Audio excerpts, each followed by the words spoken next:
Hello folks, we're back again. Owen and I are going to teach you how to set up the zone survival mode. We are. So this game is at its heart a campaign game. It's got all this stuff around campaigns and stuff. But hey, maybe it's like you and me, we don't have a lot of campaign time. But maybe if we got real good at the game, we'd feel like we could knock out a quick campaign session now and then. It's possible. A great way to practice is with this zone survival mode. So all this video is the setup for this. It can be the biggest obstacle, maybe, I think, into getting started in one of these. The game itself, just a quick little 40-page read. Yeah. It's probably like a 5-minute teach, though. I don't know. It's not maybe longer, but not much longer than that. So this isn't a review, but my thing with the rules in general is that at least all 40 pages made sense. Yeah. Like, I read it once and I was like, oh, that's real intuitive. You know, I think it, and then with some player aids and stuff, you can get by. But the setup for both the campaign game, I imagine, I have not played that yet, but for the zone survival mode, the setup for it is a little tricky. And the reason it is it's extremely modular. This is the arcade version of the other game. So this is like you're going to get randomized enemies. You'll pick a scenario that you want to play. In fact, that's step 0. Is you're going to pick what scenario. The game suggests boss hunt, and that's what we're going for. So what you'll do is when you go and find boss hunt in the book, there's a whole bunch of scenarios. There's 10. And if you don't feel like picking one, there's a way to randomly pick that I'll show you in a minute. But I think there's 10 of these different scenarios. So boss hunt is the one they suggest. It's the one test game that Owen and I did. So we kind of played this once before. We're going to do a little bit better with the rules than we did when I was initially teaching us. It was a lot to pick up at first. But this is going to offer you a few options, and we're going to go through some of these as they come up. All right. The second thing they're going to ask you to do is the map. And did you want to tell them about that? I will tell you about the map because I do have this nice little map book here. And so with this, you're going to do is just pick, well, I'm going to knock tokens over, but what we're going to do is just pick out a map from this selection. And we've already picked that we're going to be playing with the overgrown warehouse. It's this one right here. But these have a bunch of icons on them. And then your setup is going to describe exactly what you're putting where, but we'll go over that next. Yeah, it's made to be modular. Yes. So there's going to be some part of the there's some part of the boss hunt scenario that's going to tell us where the enemies are supposed to be placed. It'll also tell us it'll tell us. What else does it tell us? It also tells us where the loot tokens go, and there's a couple of other things. As we go through this setup, we'll try to maybe reference this map. So we'll come back to this map here in a little bit. All right. So something you need to know about this this particular mode: all the cards for it have this camouflage background. There'll be different types. But all these camo cards have to do with zone survival mode. They're specifically made only for that. So if you're playing a campaign game, you can leave those cards out of what you're working with. So in this boss hunt scenario, it tells us to pull out 2 special cards. So you're going to see some of the cards have special on the back. Our 2 special cards are going to be spawn points. And this stuff in red, they're in zone survival mode, there's a part where the game sort of activates. So all cards that have this stuff in red will activate. For this one, we're going to roll this anomaly die, and it looks like some enemies will spawn out. The other one we have is an exit. So this is we'll refer to that map again, and that map is going to tell us where the exit is, and we're just going to put this on here to signify. And this just gives us instructions for leaving the map. So every scenario, they've got 10 of these cards, these special cards, and every scenario will have like different things that it's going to tell you to add into the game. The other thing these cards have are numbers from 1 to 10 at the top. So if you don't feel like picking your map, or you don't want to pick this scenario, if you want to go completely random, you can just shuffle these cards. I'm leaving these out just because But you can Because we're not random with because those I'm yet. not random with that part. But you can, and just pull out this and say, we're playing on map 9, or and then shuffle it again and say, okay, what scenario we're going to play, and then you can pull that out and you got scenario 2. That's the only purpose of these numbers here at the top. Okay. So that is the special card. So these will be put beside the map. And we're going to have to we'll have to go pull out a token that says exit, I think, and put it on that spot. So I'll just set these aside for now. And that's all we do with these special cards. All right, so here we have these setup cards. And what we're going to do is we've got to get 4 different ones. So I'm going to scoot this over like so. Let's take a look at our first one. So we've got the vehicle keyword here at the top. This is what I mean by different. All right, and next we've got the outdoor object. Every time you see one of these pluses, it means it's making it harder. Oh, okay. That's fun for us. So to keep your score, you can sort of you can tell if you played a harder campaign or a lighter campaign, just to give you some measurement, especially you could probably for solo. even take out the hard ones if you really wanted to. So that's another vehicle. So now we have 2 vehicles, so we nix that one. Right, so this one gets out. And that's a character. Character, all right. So that'll come out of our character deck. And Enviro. So there we've got our 4. There's a dense thicket. Yeah, and then on the map page here too, that's what those it's getting all blurry. That's what those colored squares are going to refer to. So then you've got a spot for the special room, special enviro, special vehicle slot that's going to correlate with those spots on the map, so you know where to put those at. Oh, okay. So what we're going to do is we're going to go. We're going to look at these real quick, and then we're going to pull those cards, and then we'll be right back. All right. So in the setup cards, we pulled a couple of these cards, and we've got. Okay, I cannot pick this up. Get those little mitts under there, Sean. Okay. So we've already set up everything, but we're going to go over kind of what came out of this. So we've got dense thicket, which you could just barely see right above it, right above here. And that map that we chose, it tells us exactly where to put these specific things. And so it's been placed. In fact, all the cards have had their stuff placed where they go. Now, the dense thicket is going to... it's got 2 defense while you're in here.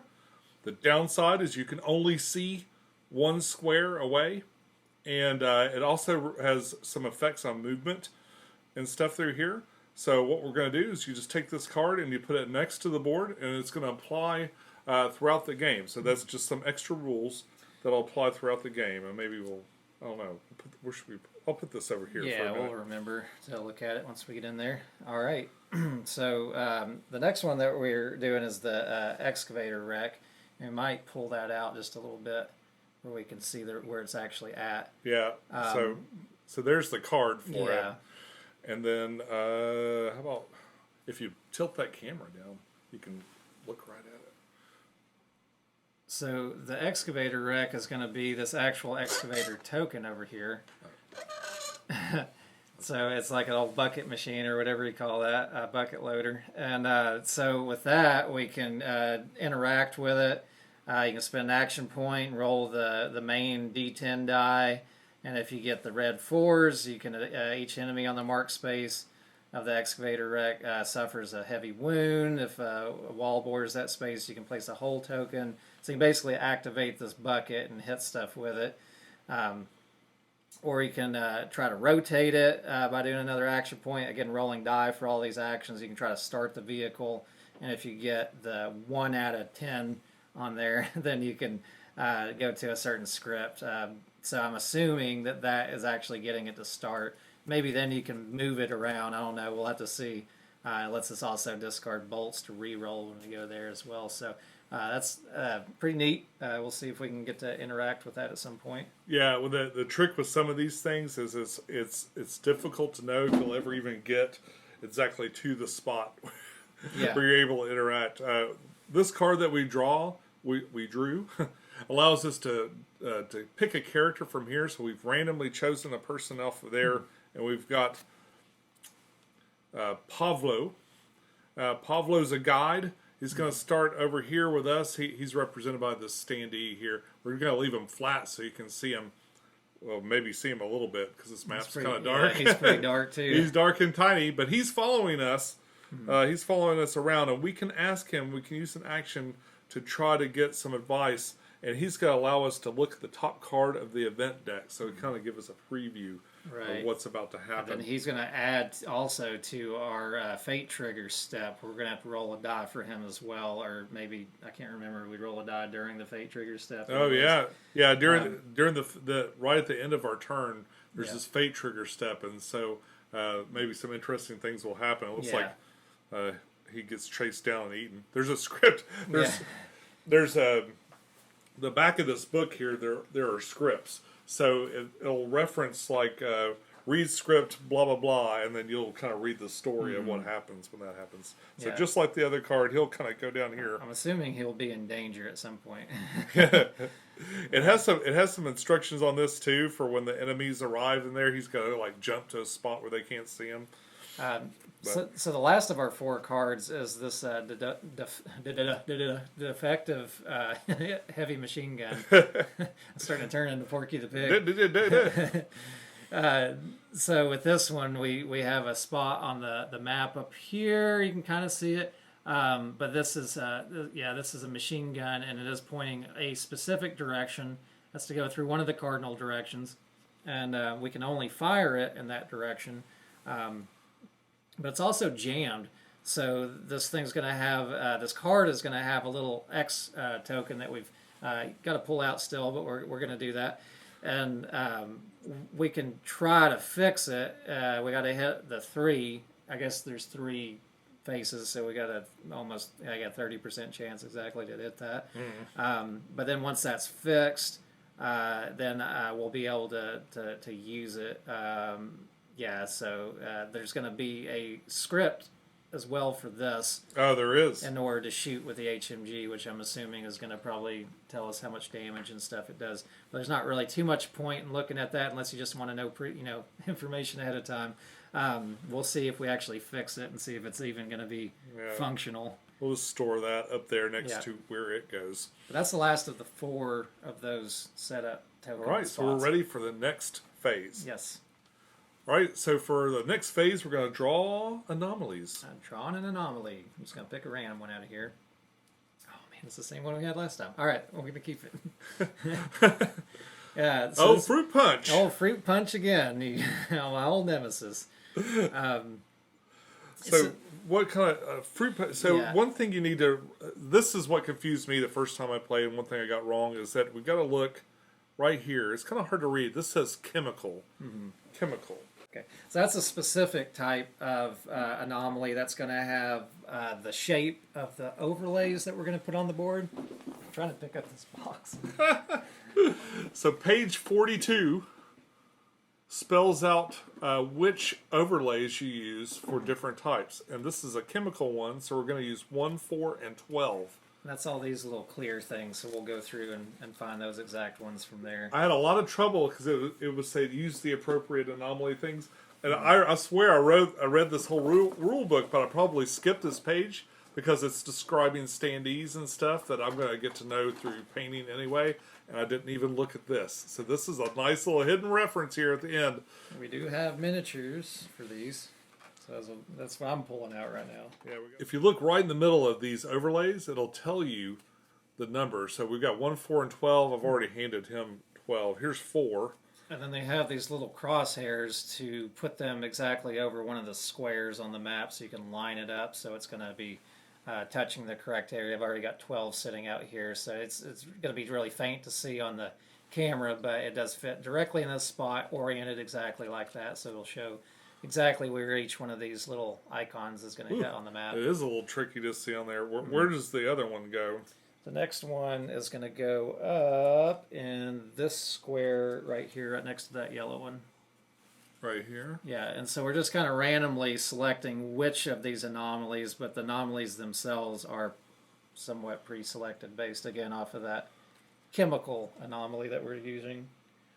The old fruit punch. The last one is right here. In that gray square. Right there. So I guess I'll go over the thicket a little bit. Okay. And each of these are going to have one of these on top of it. This is an artifact that you could find. So those go right in the middle. Okay. Yeah. And then these little anomaly miniatures or standees will go right on top of them. These are pretty cool. I like they did. So Sean painted these, but then If you want to do the demo area there. Yeah, Sean painted these, but they do have this clear plastic that is otherwise this has been gray on the bottom, but he blinged them up a bit too with some paint. Yeah. Make them pretty. That's what Sean does. All right, and then this anomaly card, of course, that's going to stay out because we're going to need to reference this in the game. So here's another card to keep track of. Yay! In fact, these character helpers now can get out of the way. Well, we can probably just put it right where they were at. Yeah. Step is we're going to reference our map, and we're going to draw and place our unknown tokens and enemies. So our unknown tokens are tokens that look like this. The scenario is said to make 2 stacks of 8, and then we're going to put them in 2 of the spots. Yeah, so on the map, it'll show you more than 2 spots. It's got 3 spots here. I think that's the same last time. It was 3 spots, so we can pick from those where we're putting those stacks at. What do you think? Get them away from us. I don't know. Well, one of them should be by the excavator over there. Excavator. Sure. We'll put it there. And so we could either, this is a little close, but we could do them here. Oh, yeah, that's right, because we are starting over here. Or up here. If we put these over there, they might line up with the machine gun at some point. So maybe that's a choice. I think that's a good idea, since we got the machine gun pointing that way. I'm trying to make this game any harder than it has to be. Yeah, definitely not. Yeah, it's hard enough. And we're almost through the setup. What we got left here? The enemies.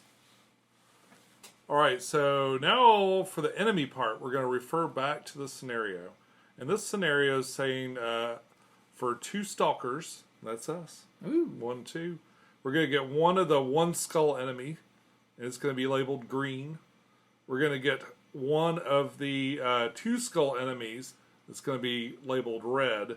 And we're going to get 4 of the 3 skulled enemies and we'll put them with purple. Okay. So green, red, and purple. And those enemies. So I'm just going to take out this 2 because we won't be using that. And let's start with this is the 1 skull enemy. These are the big ones. These are the big mean ones. So let's hope we don't get like the mutated fellow we got last time. That's exactly him. Oh my gosh. Okay. We've already played Mutant Joe Biden once, so we're going to choose somebody else. Because, at some point the game's supposed to be fun too, right? Yeah. So, all right. So now we've got a Chimera. I'm sure this guy is easier to deal with than the other one, but we'll find out as we go. We'll see. Well, okay, we'll see. So we've got a Chimera, and we'll pull the miniature for that. So let's just see who's who here. And we got one of these guys, too. These are the 2 skull ones. These are kind of like elites or something that we're going for. Yeah, this is kind of like the they're like sergeant or something. Yeah, lieutenant. The medium bads.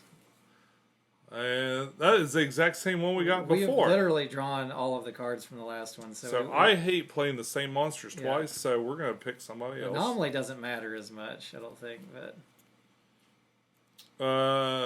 mercenary. Okay. So we got some human mercenaries. Oh, you know what? I think it told me to discard anything that wasn't a mutant. Oh, it did. Okay. Controller. Oh, I'm sure that guy's great. So we got a controller here. We'll put that guy aside. Definitely have not played him. The only last one was this tick. All right. That was with the setup. And here's how you randomly discard decisions that are made randomly. Yeah. So that setup, though, it said under the boss hunt specifically that they had to be all mutants. That's why we had to discard the other one. Yeah, that's why we didn't end up with humans there. All right. And here we have the snorks. The snorks. Those Snorks. So we got 4 snorks All right. on this map. Now we have to populate it. Okay, so we're going to pull out the miniatures and stuff for this, and we'll be right back. All right, so we went through and we got the appropriate amount of enemies. And just so you're reading this along with me, and this is probably a little bit out of focus, but so it's going to tell you for 2 stalkers, we're going to do 1 of these enemies, 1 of those enemies, and 4 of these. This is the model count. Up here, it's going to tell us just to pick pick 1 type of mutant. So for each of these, and declares that they are mutants. It also tells us where to put them. So this is going to say, this says to put them on the dense terrain spots, which is... So that comes in on the map here. We've got all of these little orange circles, and oddly, for whatever reason, the dense ones are not the ones that have the 3 arrow spots, so, which I feel like is a little bit weird. But you just pick and place out all the rest of the enemies besides the boss has got a specific area that he goes to. But then you just kind of randomly, however you choose to randomly place them amongst these other 6, the 5 other monsters that we would have. So one of these spaces is not going to be being used, at least on this map. Place the loot tokens. So we're going to place 2 random loot tokens on each loot token spot. So we're going to, again, reference the map. The old map, and that's got all of those black spots that you can kind of see. So are going to be where we're placing a single loot token at, right? Yeah, and we've got a bunch of loot tokens over here. They're kind of shuffled. They're shuffled all face down over here, and we're just going to go around and put these loot tokens out, and we'll be right back. Okay, so the next step is we're going to pick out stalkers, our individual stalker equipment, and the budget for this boss hunt scenario is 8,000. Plus 1,000 for each player. So we have collectively 10,000 to spend, and we have spent. We have spent that easily and quickly.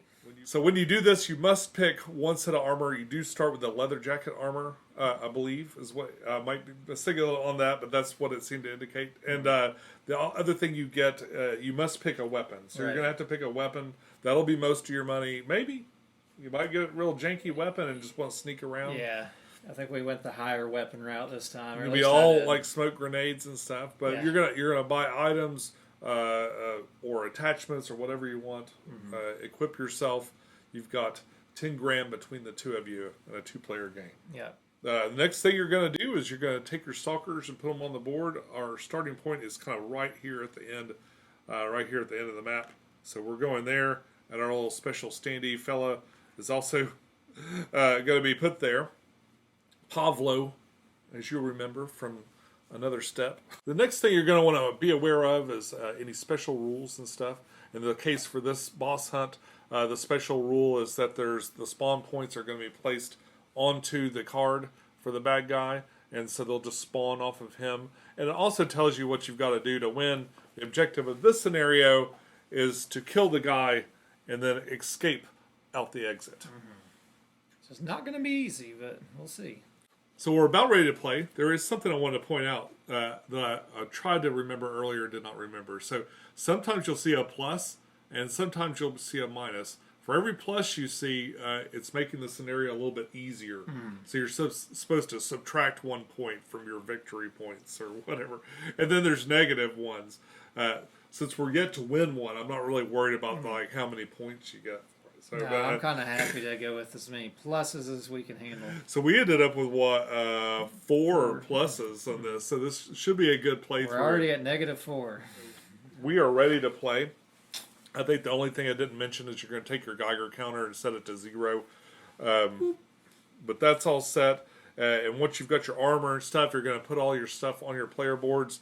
We've got our player boards ready to go. We're all geared up. We've got all the weapons and stuff. Got our characters picked and everything. So you're going to start with 2 bolts, your attention token, and your focus token right here. You've got your 2 little slider things. Those are going to come out of there and go up to the top. Go ahead and put your health. It's indicated where the health says to go. And right here, depending on your gun and whatever bullets it starts with, you go ahead and Put your little bullets marker there. Any clips that you bought are going to go down in this little section also. You got your little slot for your armor. Don't forget to put your enhanced container. If you choose the armor that has the different container, there's a little token that'll go right here. Or if you get by chance an artifact to put in there, so that's where your artifact will go. Your weapons on the side here. If you do buy attachments for the weapons, it has to match this little thing is indicated here. Kind of like this. I've chosen to get this. If you'd like to get an artifact out of an anomaly, you're going to have to take some sort of detector. It does cost a little bit. This one, it's probably hard to see. This one was 1,000. So, but that comes right out of the budget. But you can't find an anomaly unless somebody has a detector and they do the action where they look for it. I just got a cool shotgun. That's all I got. And some bread. So he's got some bread, a cool shotgun, and and what character did you pick? Shveta. Shveta. She's very shvetty.